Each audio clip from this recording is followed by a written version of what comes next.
I think the increase in Chinese wealth that enabled them to build out the infrastructure really can be linked back to Deng Xiaoping saying to be rich is glorious. By building an export-oriented economy and selling stuff to us, the Chinese benefited from low-cost labor and all those things before Deng Xiaoping said to be rich is glorious. From economies as small as Malawi to economies the size of India, what you're seeing is the gradual realization that allowing some form of private enterprise makes the commune, if you will, the community, substantially richer. By the way, the work isn't done in China. Get ready to dive into the electrifying world of finance. Join us as we unlock the secrets of economic fortune with none other than the legendary Rick Rule. Hold on tight as we explore the burning question: will gold and commodities rocket to new heights? From the bustling streets of China to the vibrant markets of India, embark on a wild ride through the twists and turns of global economics. With Rick Rule at the helm, prepare for a thrill-packed adventure where every moment sparks with opportunity. Don't miss out. The future of commodities awaits, and it will be epic. I would say probably more bullish than would be evidenced in the broad market. My belief is that the increase in the gold price that we've seen so far, as an example, has more to do with central bank buying and the weaponization of the US dollar than anything else. I think retail buying falls on as a consequence of people feeling the real bite of inflation, and as a consequence of that, developing a fear for the ability that they might have with fiat savings instruments to keep up with the deterioration in purchasing price of their savings, which has traditionally been the condition precedent for an increase in the gold price and ultimately the increased prices of gold equities.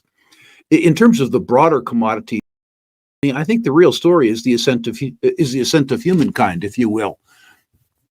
There are over 8 billion of us on Earth, more every day. We've done a great job over the last 40 years increasing the material well-being of the poorest of the poor, raising 1.5 billion people from dire poverty being merely poor. That isn't to suggest that there's a lot more to do. There is, and we're going to do it. As poor people get more money, the things that provide utility for them are things that are commodity intensive. When wealthy people or middle income people get more money, they generally buy services, which are not commodity intensive. But when poor people get more money, the stuff that increases their sense of well-being is often stuff that requires stuff. The great commodities boom that we saw as an example in the decade 2000 to 2010 really came about as a consequence of the urbanization of China, and that process is being repeated around the world. As a consequence of that, I am bullish about the whole industrial materials segment, with the sole caveat, no, that's not right, with two caveats. One caveat would be the increasing role of government and the increasing amount of government theft with regards to privately generated wealth, including in natural resources. And the other would be the threat of recession. I'm no economist, but I note that sort of once every decade and a half, something goes way wrong.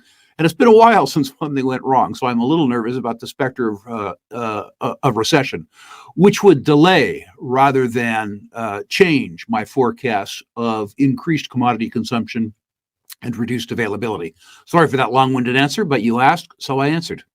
Argue a little bit with your first premise. I think the increase in Chinese wealth that enabled them to build out the infrastructure really can be linked back to Deng Xiaoping saying to be rich is glorious, and the undoing of the communalization of farmland in China and the allowance of private enterprise. The Chinese made the money that allowed them to develop the infrastructure by building an export-oriented economy and selling stuff to us. The Chinese benefited from low-cost labor and all those things before Deng Xiaoping said to be rich is glorious. It was the privately led economy that allowed the state to build up the resources to build the infrastructure. I think it's very important not to put the cart in front of the horse. And we're seeing this gradual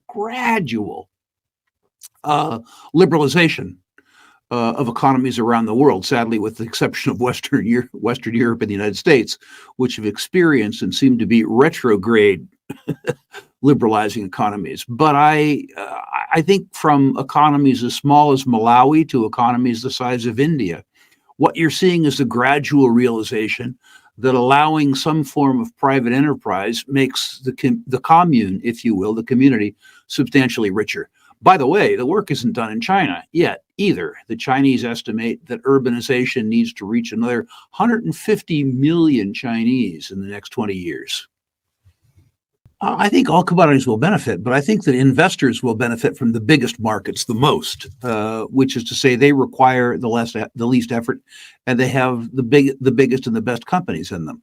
So I would start with the oil and gas business. There's a perception around the world that, fostered by the big thinkers, if you will, that peak oil demand occurs in 2030 or 2032.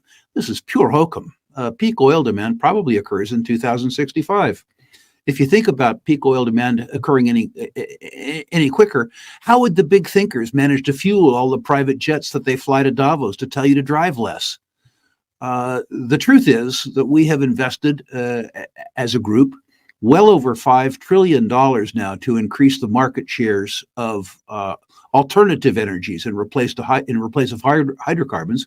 And we've reduced the market share of hydrocarbons from a high of 82% all the way down to 81%. So I would start with oil and gas, not that I think it's going to do better than other commodities, but simply because it's such a great business. At current oil prices, oil and gas companies are making a lot of money. Despite the fact that they're making a lot of money, in particular, the state-sponsored sector isn't spending enough money on sustaining capital investments to maintain production, which sort of suggests that prices will stay higher for longer. As I say, not maybe the commodity that will enjoy the greatest price increase, but the one that offers the greatest stability and the greatest free cash flow and the least risk for investors. I'm certainly a copper bull as well, but I'm not alone in that thesis. We have underinvested for 30 years in the exploration for and development of copper mines. The consequence of that, with the electrification of the world, is that we face almost certain shortfalls, supply over demand. The timing of that really is a function of whether or not we enter a recession or not. You can reduce supplies if you reduce demand via a recession, and you still don't get a price increase. Absent a recession, I think the copper business looks extraordinarily good. For investors willing to do some more work, I think that there is a lot of money to be made around the themes of rare earth and specialty materials, but these are not broad markets, and these are not big companies. This is a very risky area that requires an awful lot of focused work in return, potentially, for some quantum returns. But the truth is, I'm bullish on most of the industrial materials over time. You raised a really good point, Anthony. People have been saying to me, Rick, when is the gold price going to go up? I began adding to my personal bullion holdings in 1998. So I view the ascent of the gold price really as having started in 2000, which is to say in 2000, the price of gold was about $250 an ounce. Now it's about $2,100 an ounce. So I would suggest that gold has done what, 8.6, 8.7% compounded a year for 24 years? When is gold going to go up? Well, the year 2000. People have expectations that were set in the decade of the 1970s when the gold price went from $35 an ounce to $850 an ounce. Rational expectations would suggest that the answer to that question is in hindsight. My personal belief is that the rate of increase in the gold price is going to accelerate because of the deterioration in the purchasing power of the US dollar, particularly relevant to the interest paid on fiat-denominated savings products. Thanks for joining us on this thrilling voyage through the world of finance. Don't forget to hit that like button, subscribe, and ring the bell for more mind-blowing insights from Rick Rule and the exciting world of global markets. Your journey to financial success is just beginning. Stay tuned for more epic adventures.